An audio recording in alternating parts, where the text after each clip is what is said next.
Joanna, first thing first, what brings you here to Iceland? I came over here to Iceland because I've always wanted to come over here.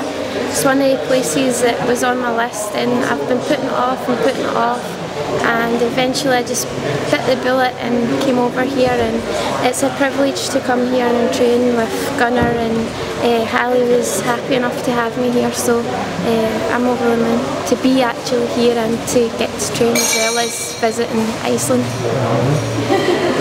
You of course were a contestant in the Ultimate Fighter. How was that experience for you? The experience was very tough, that's why it's called tough. As I found out, it was a great experience, and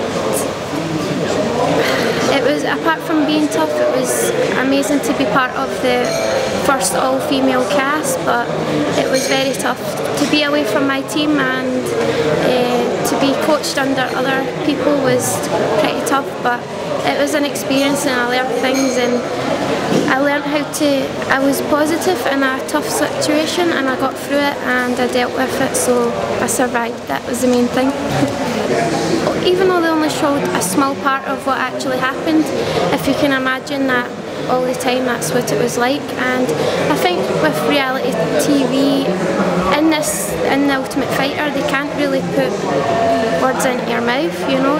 Everything you say and the way you act, you come across as the way you are as a person, and I went in there and I was myself, and it showed, and other people on the show, they were themselves as well, and they got, the whole world got to see a small part of what they're like. Now, you fought one fight in Super Fight League back in India back in 2012. Was it different fighting there, and how was the whole experience? It wasn't different, you know. That was my second fight, and watching that first fight, watching back my second fight, I think I showed that I was like willing to come out and be a mixed martial artist. You know, I showed a lot of, I showed my takedowns, I showed my groundwork, even though I look back and think, oh, I should have done this, should have done that. I think it was great that I could go in there and show that I wasn't a Thai boxer, as it was only my second MMA fight. So, and that was my first time in front of that massive crowd. There was like 10,000 people there, so that was, currently to date, that's my biggest crowd, but I showed that it didn't get to me, and the whole, it was a great experience, especially for only being my second fight in MMA.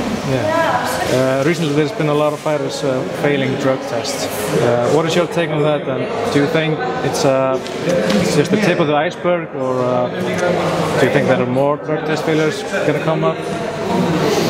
You know, it's something I think strongly about. I don't think there's any room for any cheating or any drugs in sports.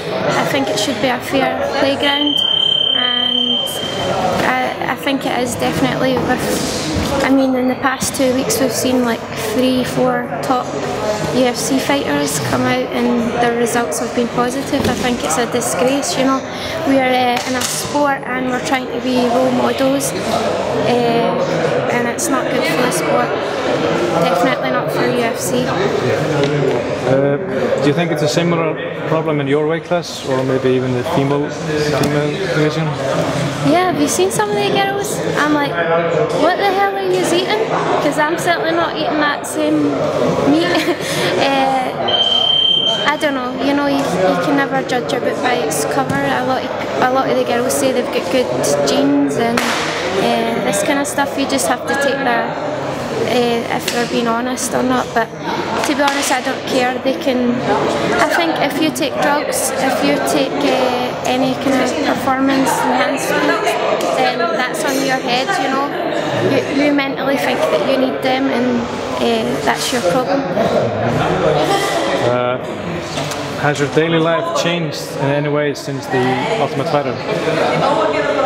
Yeah, I would say the first 2 weeks coming home was very hard to get back into the way of your routine, and I found it very hard to communicate with a lot of my family and friends. I just felt as if I had been through an emotional roller coaster, and although I was trying to be positive, it was very hard, and for 6-7 weeks being around negative people that you wouldn't spend your day with, so I found it very hard. But after those 2 weeks, also I had a death, and one of my friends had passed away, so I had that to deal with, so it wasn't the best circumstances to come home to, but I mean, after the 2 weeks you just kind of find your place again and have to get on with life.